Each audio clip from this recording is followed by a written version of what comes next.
Okay, welcome everybody. My name is Adele Failes-Carpenter. I teach women's and gender studies at City College of San Francisco. And I also coordinate Project Survive, the peer education, sexual violence prevention, and healthy relationship promotion program at the college. It's great to see you all here. And today, Alex and Dale, two of our Project Survive and Expect Respect SF peer educators, are leading today's session. But I just want to invite you to keep introducing yourselves in the chat.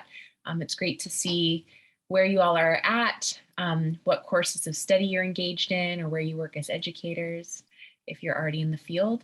And I did share my contact information in the chat if you end up having questions about Project Survive or the Sexual Health Educator Certificate. And then wanted to remind you that today's session is recorded as well. Thanks, and I'll hand it over to Alex and Dale.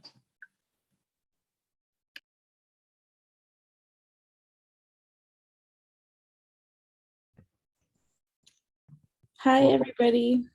Sorry, let me just get my computer screen set up. I'm stuck in full screen Zoom.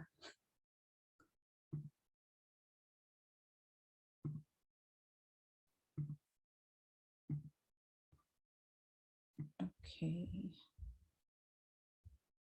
Perfect. So hi, everybody. Welcome to our presentation on Project Survive and Expect Respect. My name is Alex and I go by they, them pronouns. And my name's Dale. I use he, him pronouns. And first, I just want to start off and introduce Project Survive.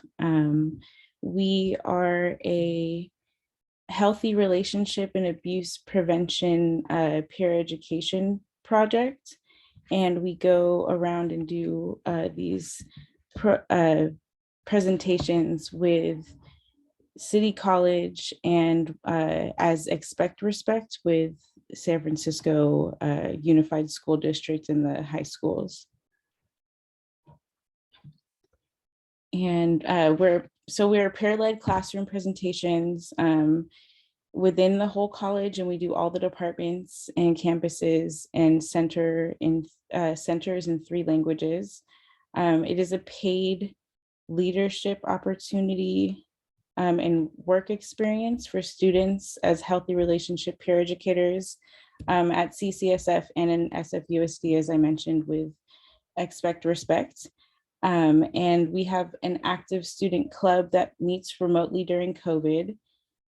We also do events and programs for the October DV Awareness Month and April Sexual Assault Awareness Month and March Women's History Month.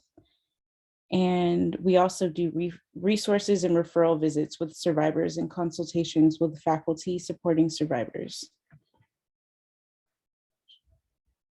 Dale, I'm going to pass it to you. Okay, so yeah, that was a little bit about who we are as a program. And we're just going to show you a couple of examples of different activities that we do in the classroom, both with college students and with public high school students. So for this first activity, we're going to do what's called a healthy relationship brainstorm.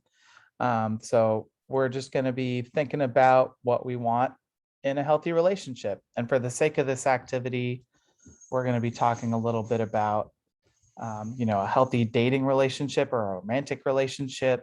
Not that any of these traits aren't present in different types of relationships. We want these things, but we're thinking specifically about a dating or romantic or an intimate relationship. So like some participation from y'all, the audience. So like, what are some traits that people want in like an intimate or a dating or a romantic relationship? Feel free to put it in the chat or unmute yourself, or maybe DM one of us if you have any ideas.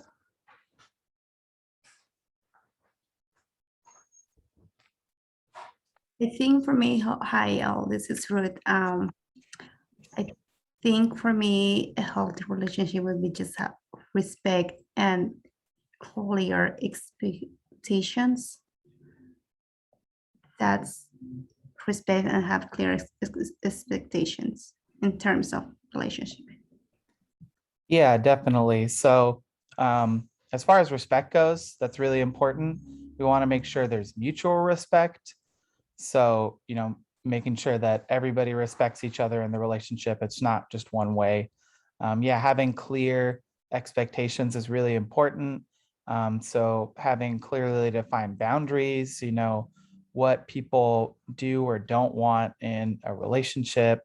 It ultimately comes down to communication, people communicating what they feel safe or unsafe or comfortable or uncomfortable doing. That's really important. It's a cornerstone of any healthy relationship, being able to communicate, being able to talk about your expectations, what your wants, what your needs, what your desires are.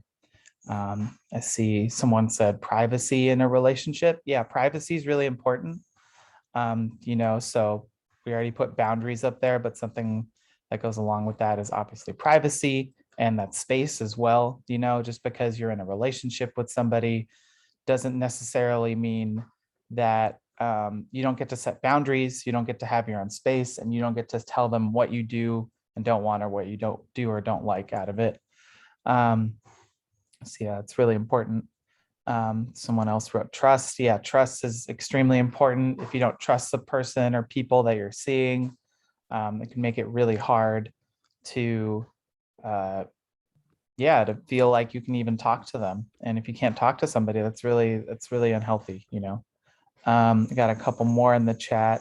I saw somebody wrote compromise. We definitely want to put mutual compromise up there, because maybe you aren't doing the thing you want to do all the time in the relationship, but you want to make sure that it's not one person making sacrifices all the times for the benefit of the other persons. Yeah, I saw someone else wrote mutual respect again. That's great. Feeling safe, having differing opinions. Yeah, so it definitely goes along with mutual respect, communication, being able to communicate safely with one another. And I think that kind of goes into something we'll go into a little bit about healthy arguments. People being able to talk about what's happening in specific situation and trying to find a way through it, trying to find a way to work through it. Also, sorry if you hear a ringing in the background. That's my cat's playing with the toy. Okay, so what are some other things? Sorry, we don't have subtitles for this, but I'm just gonna go ahead and share a copy of our handbook ahead of time. So this is a copy of our handbook. So you can try and follow along with a lot of the material that we're going to be going through today. We're just giving some examples of different exercises that we would usually go through with college and or high school students. So you can find this stuff in there. And you can find this like pretty early on in the handbook.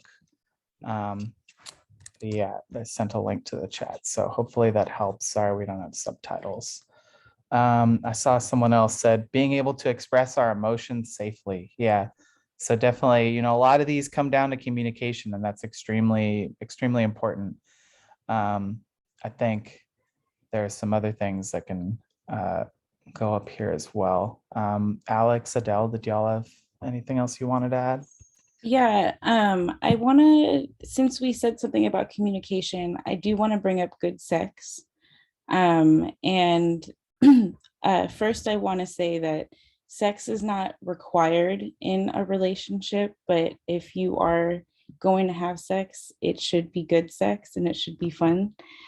So when we talk about good sex, we talk about it should be three things. And the first should be consensual. You shouldn't be having sex unless you have consent from all people who are involved. And this is where communication comes in, because you need to communicate with people what you're okay with, and that you are giving them enthusiastic consent and permission. And then the next thing is safer. the reason why we say safer is because sex isn't a safe thing, or it's not a safe act. And so it's really important to practice things that will make it safer. When I say safer, what things come to mind if you want to drop in the chat?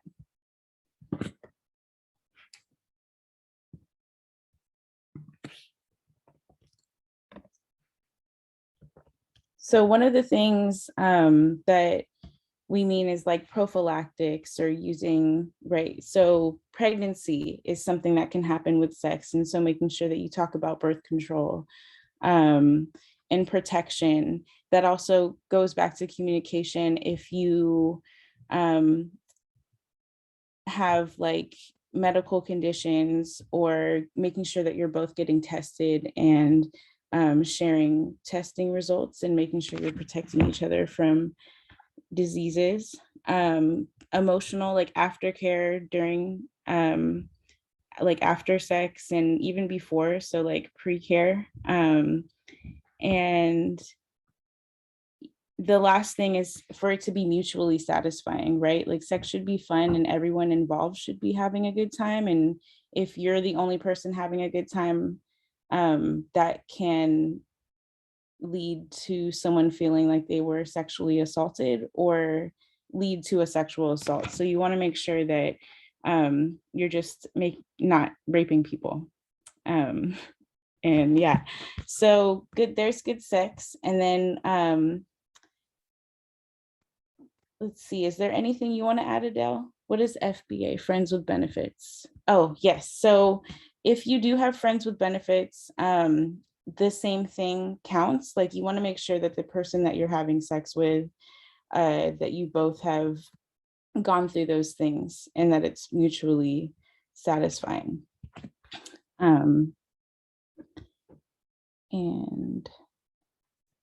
I would say too that people that you're in a romantic relationship with, whether you're not trying to like get married or be like official, these same things would apply to that, because you don't want to have any kind of relationships with people that make you unsafe.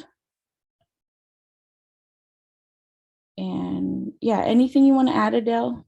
Or Yeah, one thing I wanted to add to the point about consensual is, you know, as Alex was saying, it's an ongoing and enthusiastic yes. You want people to be excited, you want people to be into it, but also there's a law that we reference when we're thinking about this. So we have, in California, we have what's known as the affirmative consent law. So this applies to universities, colleges, and state schools, which consent is recognized as an ongoing and enthusiastic yes.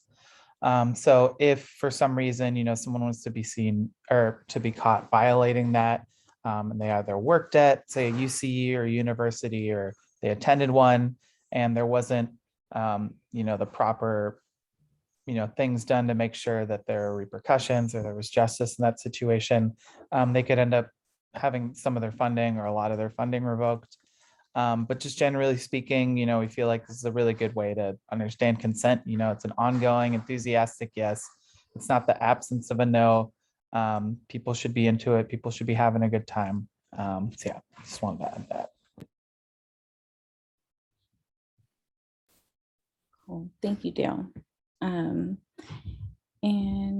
yeah, since we led to this from communication, I want to just ask, is it okay to argue with your partner?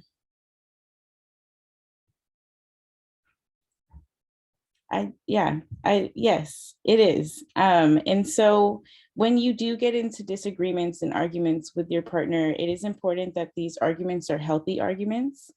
And so in order to have a healthy argument, you want to make sure that you're avoiding the argument being abusive, violent, or frequent. And so we have right here, we put the non-frequent, non-abusive, and non-violent. And so we separate abuse and violence because those things can be very different. Does anyone have any idea why we would separate abuse and violence?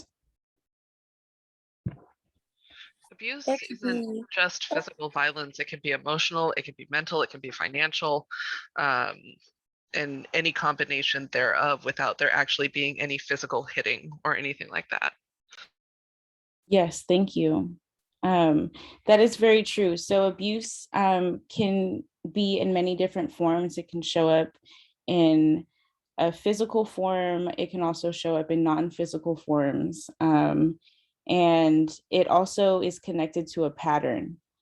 And so people who are like, not people, but when abuse shows up, it shows up frequently. And so with violence, violence can also be like a one-time thing.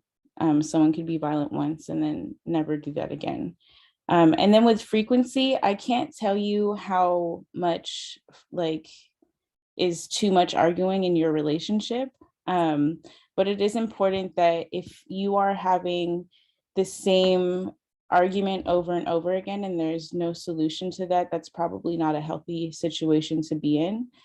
So these are good guidelines to help maintain a healthy argument when you are having that kind of communication. So yeah, I think what we'll do, of course, a healthy relationship grows and there's room for growth in a healthy relationship. And so you will be able to expand upon these things. And I think right now, are people good with this relationship? Like, would you be happy to grow from here? I think I have a couple of things I'd like to add. Yeah, please.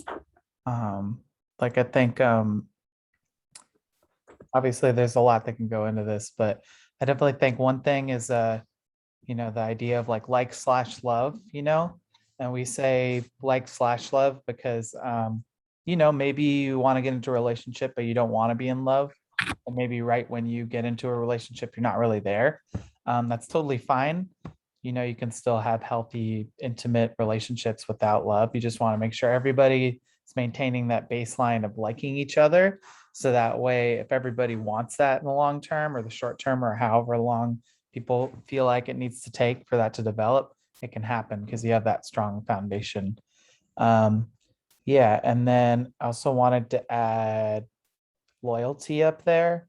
I feel like you know, this looks different for different people. So, you know, it's important to understand that like people have different wants and needs out of their relationships. So let's say I'm in a monogamous relationship.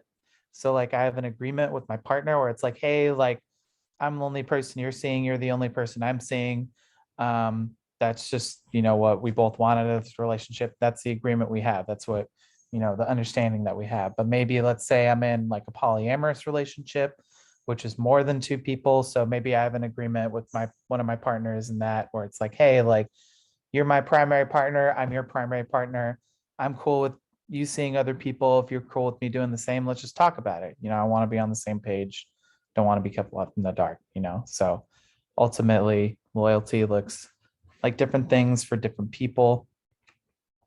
And then, yeah, just one more thing, or I guess a couple more things that can go on here. Just like, you know, you want to make sure you have fun. You know, you want to make sure you spend quality time with the person or people that you're seeing and that you have stuff in common. So that way you're able to, you know, grow together, grow to appreciate each other through bonding, through different activities or whatever it might be, doing that stuff together. Because it's going to help out the relationship a lot. Yeah, just wanted to add those real quick. Does anybody else have any other ones that they wanted to add up here?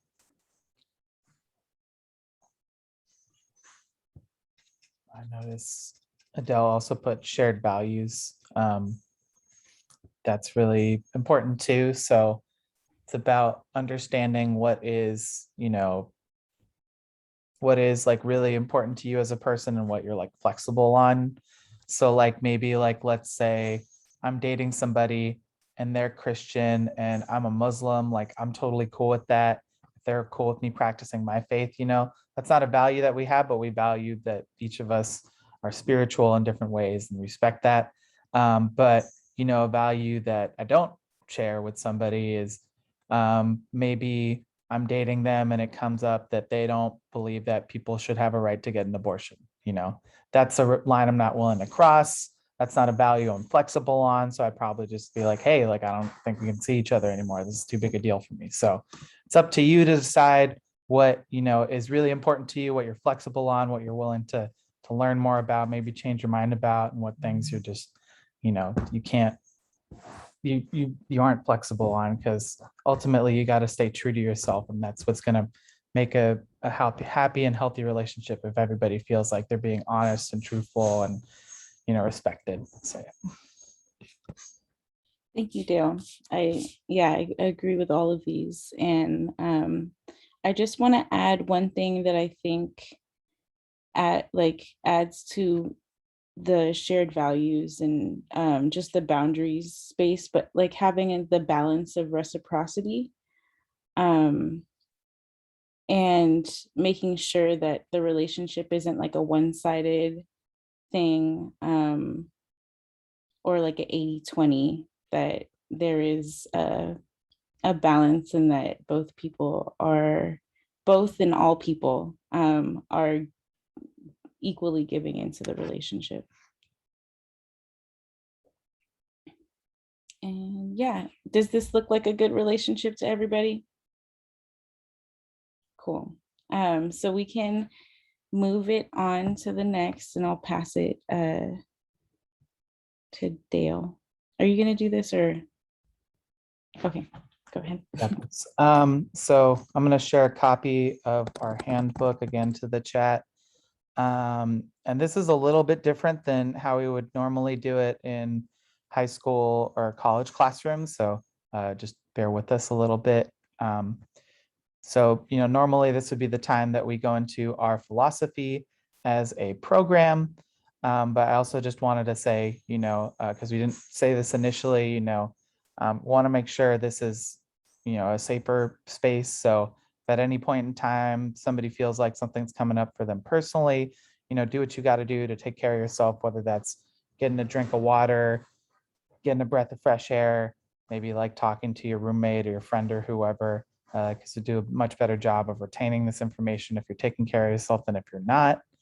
And yeah, just wanted to put that out there real quick before I jump into this. So, our philosophy as a program is that, we believe that, power is not a bad thing.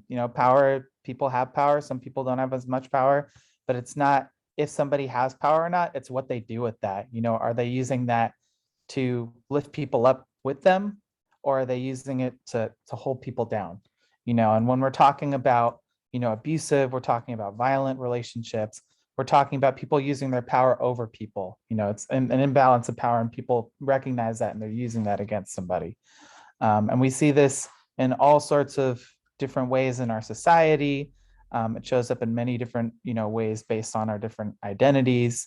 So, but at the end of the day, I really want to reinforce that, like, because we live in a society, in a rape culture, at the end of the day, nobody is immune from, abuse or sexual violence or rape. This can happen to anybody. It doesn't matter what your gender is, your ethnicity, your sexuality. It doesn't matter what, social status you have, what, economic status you have. I mean, it can happen to anybody. But, I do want to recognize that because we are talking about, power, some people do have more power within our society based on, what status they might have, or, who, maybe even just who they were born as. And because of that, because we're talking about abuse of power in, our society, we're talking about gender a lot. When we're talking about sexual violence, we're talking about rape, we're talking about gendered violence.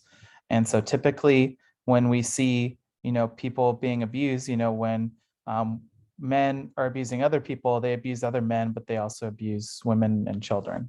And then with women, it's not to say that they can't abuse men, but that's much less likely. And more often than not, they're abusing other women or other children.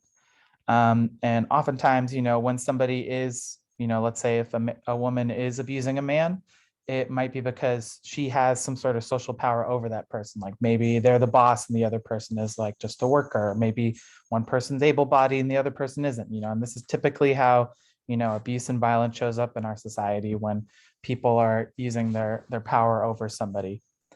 I really want to emphasize though that, this isn't a cultural value. This is something that is present in pretty much all societies across the world. There isn't one society that's like the rape culture and then the rest of them are fine, contrary to what you might see on TV, and that's a part of it. And the last thing that I really wanted to emphasize is that only a potential aggressor has the power to stop a rape.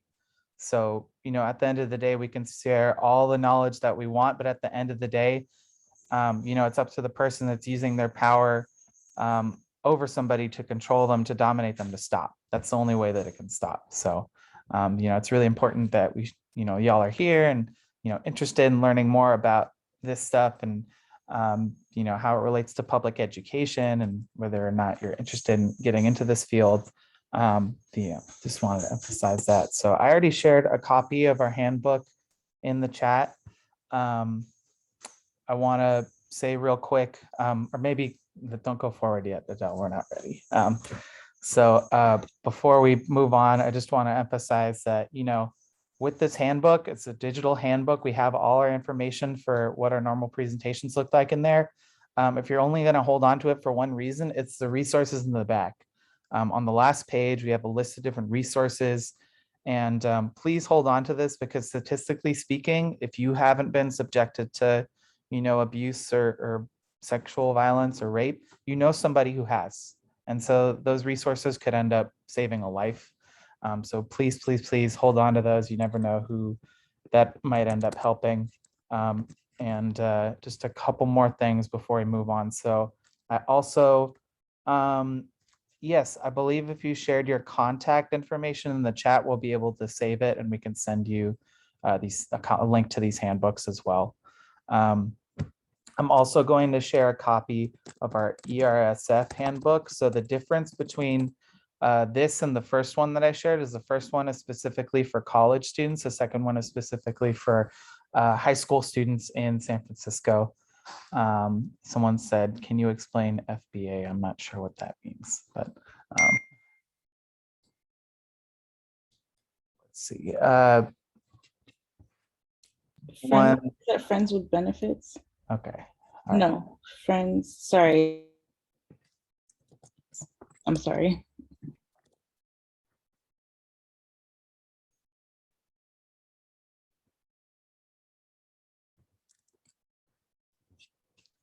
I'm not sure what that means and what somebody meant when they brought that up earlier.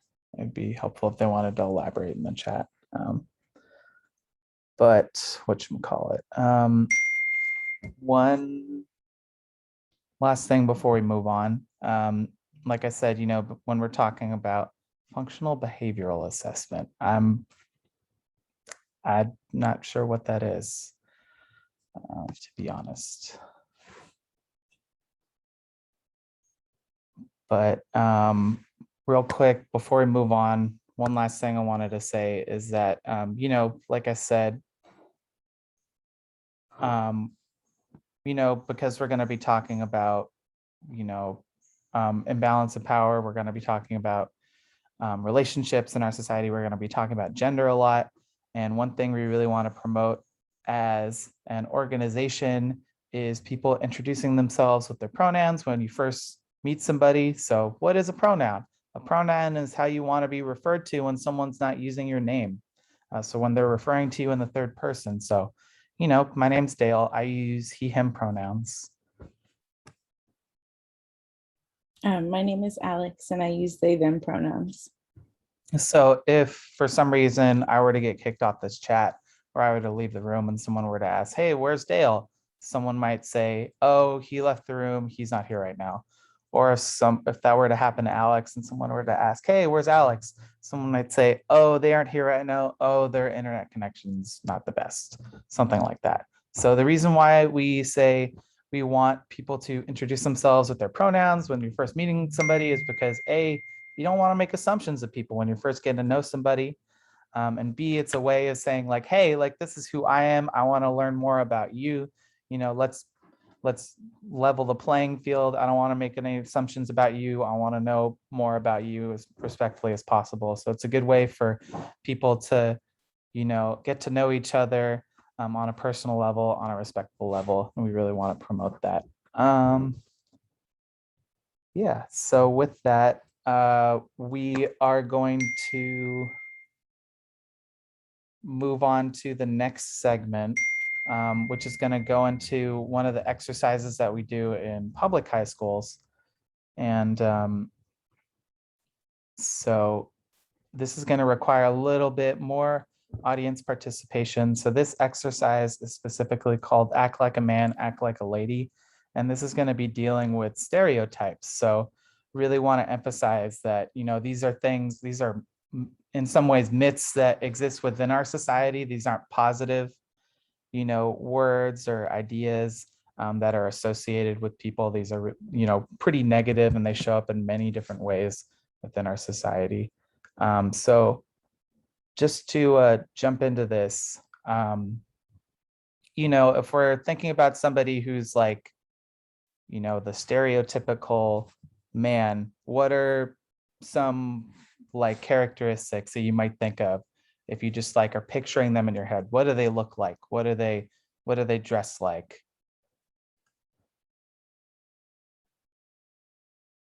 Or like, what's their body look like? You know, think about it in terms of like what you think most of society imagines like a real, quote unquote, real man might look like.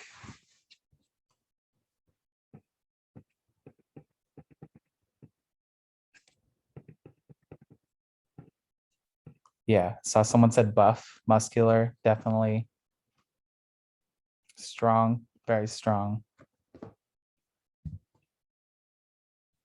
Tall, yep, definitely tall.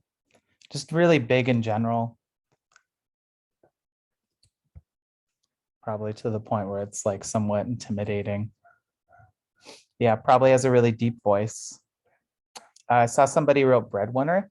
That's definitely something we're gonna go into later, but that's definitely a part of it. Non-emotional, yeah, we're definitely gonna go into that in a second too, but that's definitely a big part of it. But I think we got some good examples of like physical traits of like what like, you know, the stereotypical man looks like. So what is, think about what that might look like for someone who's a woman. You know, what would the stereotypical lady or woman look like? What are some traits that you might have? Yeah, petite or small, dainty. Saw people wrote sensible and nurturing. Those are definitely more like characteristics, but those definitely, you know, those are some things that come up for people.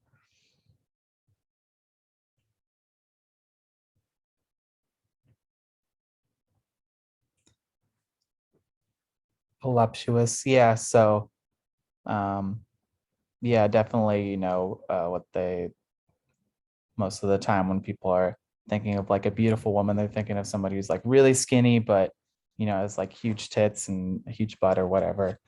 Yeah, blonde hair, blue eyes, definitely. Yeah, makeup and hair, spent a lot of money and a lot of time on that, probably wearing heels, probably wearing a really expensive dress or something. Yeah, so well groomed. Okay, so we got a lot of different good suggestions for this one. So maybe we could transition into thinking a little bit more about like emotions. Like we got a head start with the stereotypical woman emotions, you know, they're sensible, they're nurturing. What about for a man? You know, what does that look like? I think someone might have said they were not emotional at all. That's definitely a big one.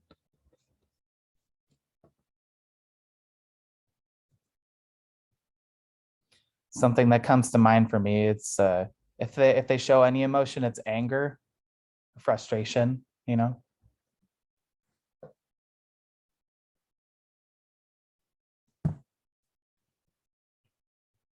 Probably aren't allowed to cry. That's definitely frowned upon.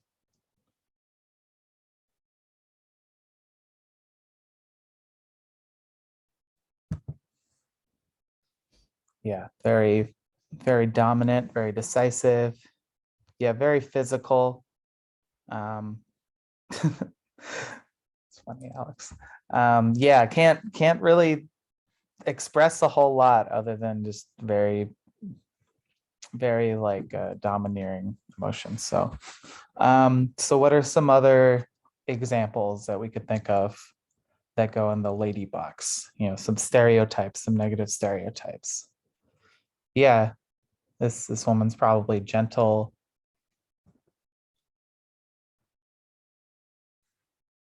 Probably very sensitive.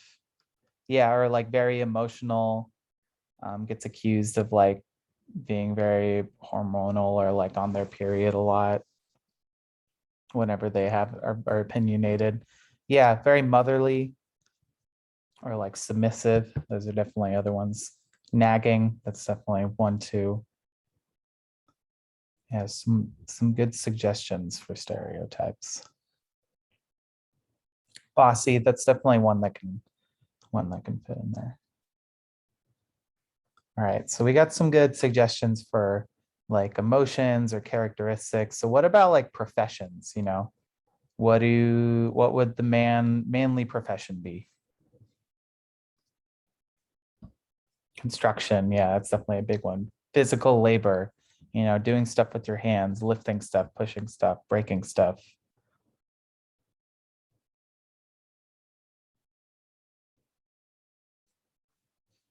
Yeah, blue collar work, security, for sure. So like in control of something, tells people what to do. Mechanic, yeah, works with their hands a lot. Finance and banking definitely has a lot of power, a lot of wealth, a lot of control. Yeah, definitely high positions, people in power, CEO, bosses, politicians, president. Yep, definitely. Most politicians.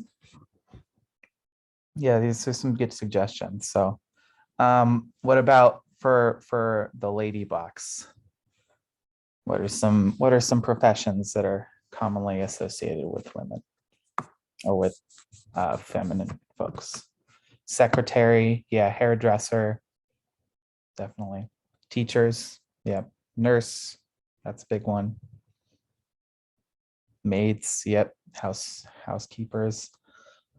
Caregivers, yeah. Stay-at-home mom, childcare. Yeah, y'all seem to understand this well. Thanks so much for your participation. Definitely makes it a lot easier when we do it this way. So like, okay. Let's just go through this last section before we move on, so we make sure we have time for Q&A. So when we're thinking about, you know, like their love life, their intimate life, you know, what is considered the norm like for a man?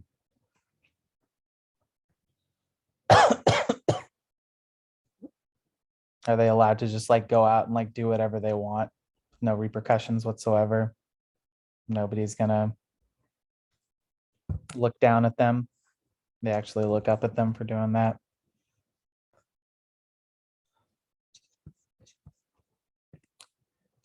I think I basically said it, sorry. Yeah, so we're thinking about like, you know, what it's considered like the manly, or just like when they're in a relationship, when they're seeing people, when they're intimate with people, you know, what is it seen as, you know, what are their relationships like? What are they allowed to do? What are they not allowed to do? What's considered taboo? And then, yeah, Adele's writing, yeah, like sexual conquest, lots of partners, looked up to him for his prowess, you know, is like admired for that. And then for women, it's, you know, it's basically the opposite. Yeah, it's considered within our society, you know, women aren't considered dominant at all. They're considered very submissive. It's frowned upon if they have more than one partner, or if they have any.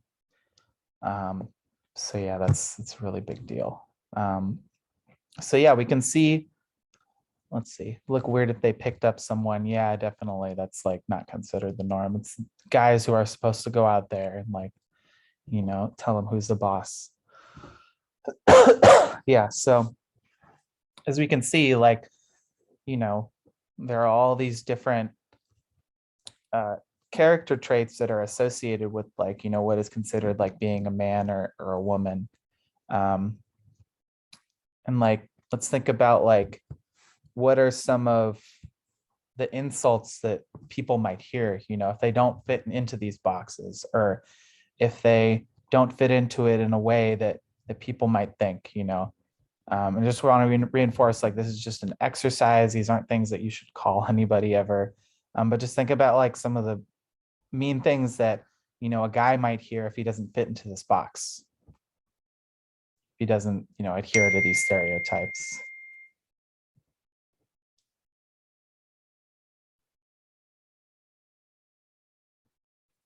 Sissy, yeah. I also saw that someone wrote, girls are expected to act needy and dependent on guys. Girls are not supposed to be independent. Yeah, definitely. But yeah, so as far as insults go, sissy, that's definitely a big one. Being called like, I'm gonna swear because this comes out. So yeah, being called like a pussy or like a bitch or like a fag. Yeah, those are big ones, you know. Unfortunately, I hear, you know, a lot of younger folks, like a lot of younger dudes that just like call each other fag all the time. That's kind of a thing now, but you know, it's a big deal. It's pretty hurtful. Let's see, people are in the chat. It's hard to be mean. Girls are called slutty for expressing confidence in their sexuality. Definitely. Men not aligning with heteronormative characteristics could be labeled gay. Yeah, that's definitely a big one. Might be called the B word. True, true. Yeah. So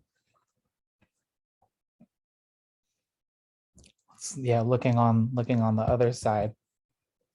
Yeah, just like being called a slut. You know, maybe, yeah, just like in variations of that word, you know, maybe she's called like a skank, or, you know, she's a whore, or maybe if she isn't like sleeping with a lot of dudes, or maybe sleeping with one person or whatever, maybe she's called a prude, or like maybe she's called a tease, you know.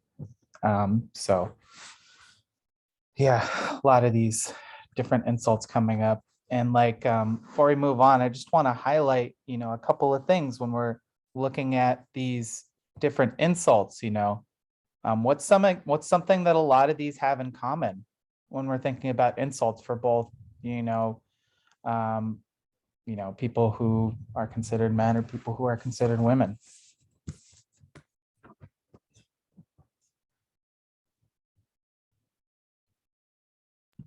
I see someone wrote insecurity. Mm-hmm. Yeah, well, I think the big reason why people say these things in the first place is they're insecure, you know, they want to make the other people insecure. Well, let's think about like what's the similarity in these words, you know, what ties some of them together.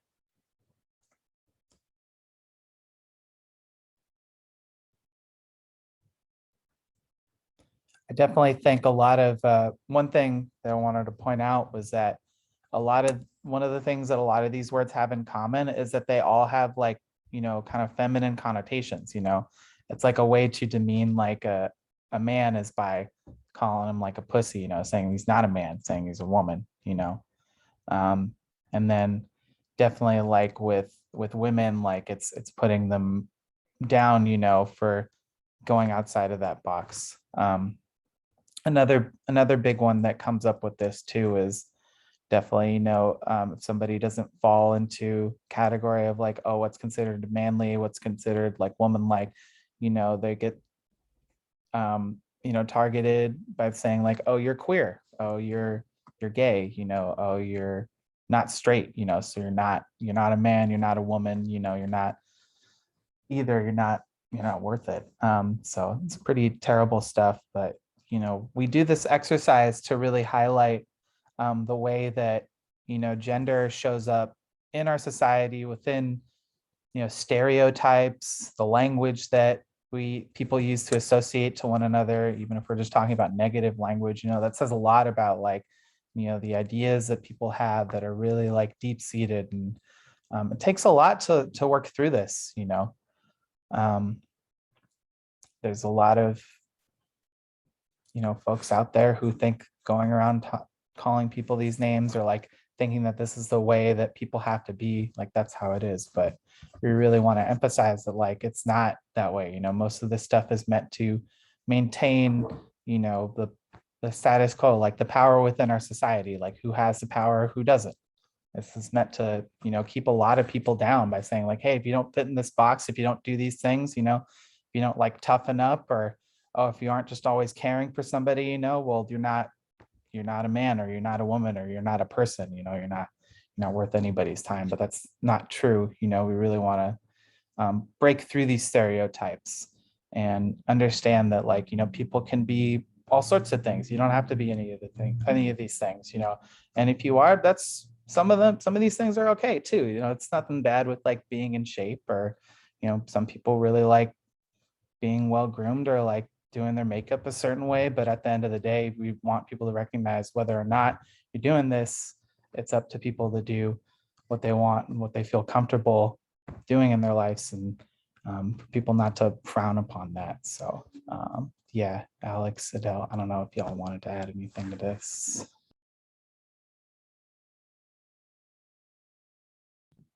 No, I'm just seeing, the connections between heterosexism and misogyny in here, and that it all connects back to hating things that are considered feminine, or at least just putting that at the bottom of a hierarchy.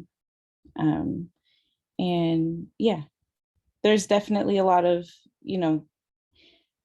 I can imagine everybody in the Zoom room right now represents so much more than what these stereotypes have provided for us. And it also paints a picture of what we've all been conditioned to understand when we look at the binary of men and women and how we exist together. So yeah, thank you, Dale.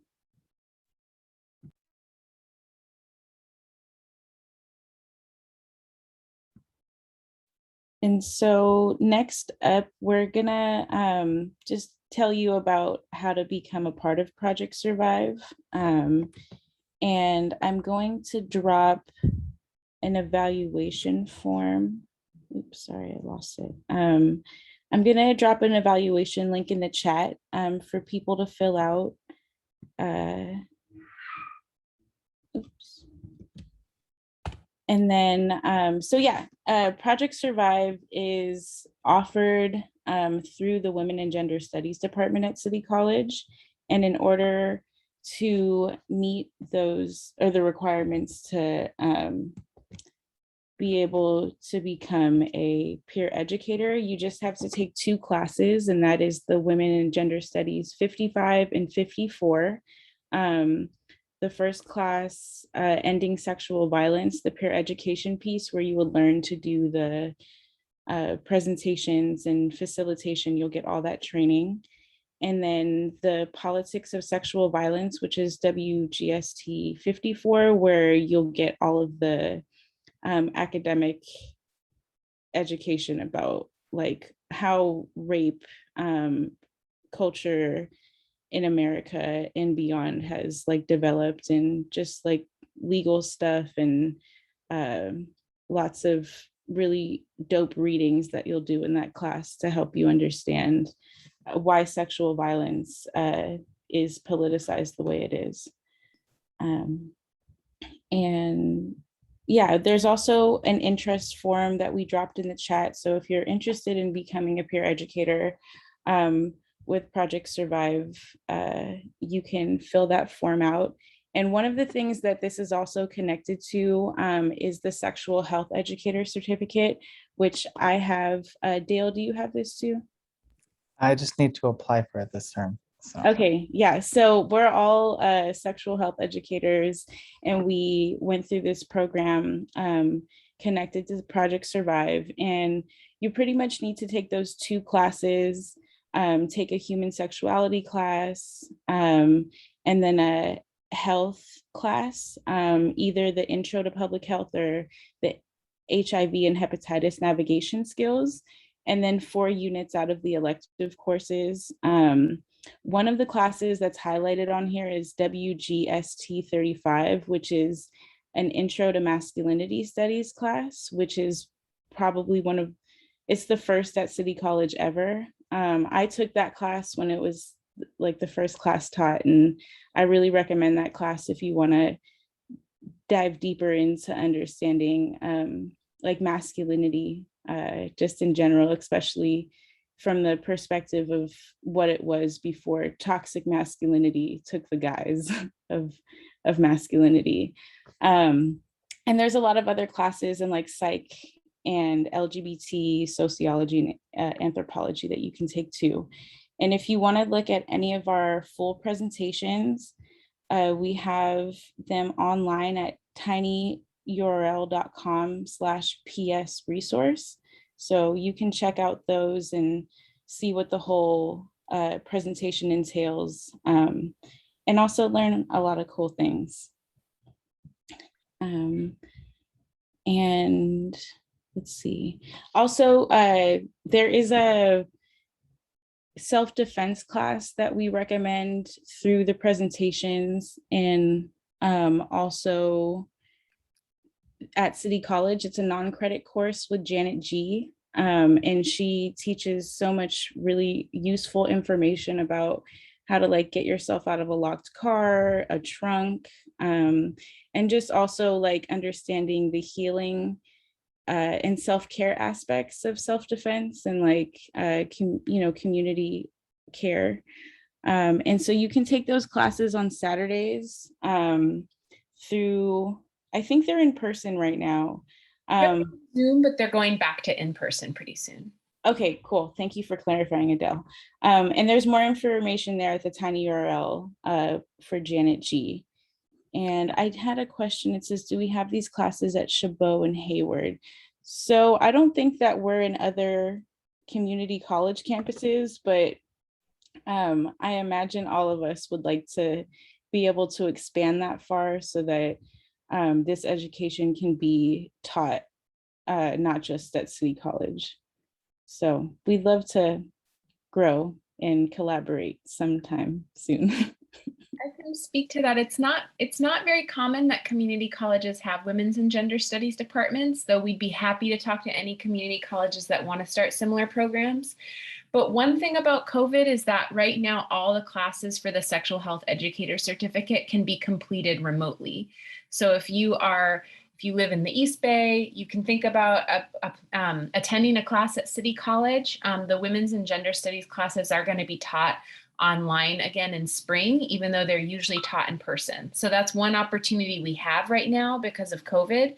But of course, to be a campus worker and to have a paid student job, you have to be enrolled in 6 units at City College. So happy to talk to anyone who's interested in learning more about this. But I know we're getting close on time, so I think it'd be great to just let folks ask questions of Alex and Dale about being peer educators. Both of them have worked in the high schools as well as at City College, and have gained a lot of practical experience being in front of classrooms, even though right now we're doing everything virtually until we can go back in person. But would love to hear whatever questions folks have about how this relates to your future goals of becoming educators and about anti-violence education.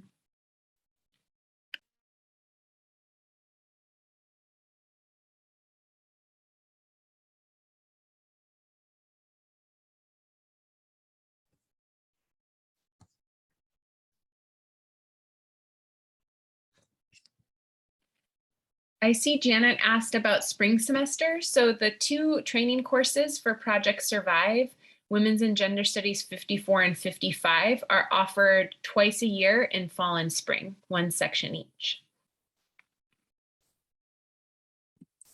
Hi, Adele. Yeah, the peer educator is the teacher. Is same duty. I do teach that class, yeah, and that's the class that's training students to work as peer educators. Oh, peer educator is same with the teacher. So the peer educators have a campus job where they work as lab aides and they get paid to do presentations in the city college classrooms and the SFUSD high schools. Oh, it's a different. Yeah, it is different than being a certificated teacher, but it's one way to gain experience leading a curriculum in front of a classroom. Okay, I got it. Thank you. Yeah, we do have a lot of alumni of the program that are working in especially high schools and the district wellness initiative in SFUSD now. Yeah, I just wanted to say it's definitely a way to get a lot of really helpful experience going out in front of classrooms and talking to students. Because I know just in general, like most people fear public speaking more than death. So like even the idea of just going out and talking to a bunch of students can seem really intimidating, but it's really helpful. Like I definitely think over the years, like even though I felt I was lucky to have like public speaking classes in high school, just to be able to go out there and like talk to college students and then talk to other high school students, you know, and teach in front of them. It's just really invaluable, you know, and definitely goes a long way, especially for folks who are thinking about being future educators. So, I was about to say the same thing. Yeah, if anyone's interested in becoming a teacher or an educator, this is a really good way of getting that experience. So yeah, take these classes, become a peer educator. It's super, so peer educator is only in the Bay. It's only here, yeah, we're centered in San Francisco and teach in the San Francisco School District. But there's no reason that you can't join this program and take it with, like, take this training with you wherever you go. You know, this is something that should be spread everywhere. So a good foundation for people who want to be educators. So you mean the peer peer educator not in the all the California, only in the San Francisco? Yeah. Only for San Francisco City College campuses, and then for San Francisco Unified School District high schools. Oh, and this peer educator need the sitting unit courses, yeah? So to become a peer educator, all you need to do is take the women 54 and 55 classes, which I believe is 6 units. However, we also have what's called the Sexual Health Educator Certificate, which is the 16 units that we brought up earlier. And that's if you're interested in getting a job in the field. But if you're only interested, maybe say in like going out and doing presentations, you only really need to take 2 classes to get started. So. Oh, can you show this information again? Yeah, I think Adele's going to go ahead and do that. So I did just share a link in the chat for an evaluation for today's session. That's the Teach for the Bay evaluation. And then Alex shared where you can sign up if you would like to be contacted about spring classes for Project Survive. And then I'm also just going to share the contact information for our program in case you ever want to get in touch. And then I saw a question from Cynthia. What 3 things would we want people to leave this workshop with today? So we did submit learning outcomes for this workshop, and those were to discuss the qualities of a healthy, intimate relationship, to understand where to find resources for survivors of domestic violence or sexual violence. And again, I'll share our Project Survive resource website in the chat, which is a great place to know about if you are ever in a position of counseling someone who's experienced sexual or domestic violence. And then the last was to learn about opportunities to be trained as a peer educator at City College. Oh, you mean the the next semester you'll be peer educator, the trainer. That's right. Yeah. So we'll be teaching the class, the peer education training class again in spring, and it'll be online since COVID is ongoing. So it'll be taught online via Zoom in spring. It's usually an in-person class. And the Discord, what's name for the Discord? The two classes are called Women's and Gender Studies 54 and Women's and Gender Studies 55. So I'll send a follow-up email with all the links from today's presentation, as well as the slide deck, so that you can find all of this information. But I want to thank you for joining us today. And I want to thank Dale and Alex for sharing their knowledge and their experience as peer educators. And just thanks for the work you all do as educators and for your interest in becoming future educators. It's such important work, and we would be excited to be in touch with you in any way. Yeah, thank you, everybody. Thank Hope you. to see you in the classroom soon.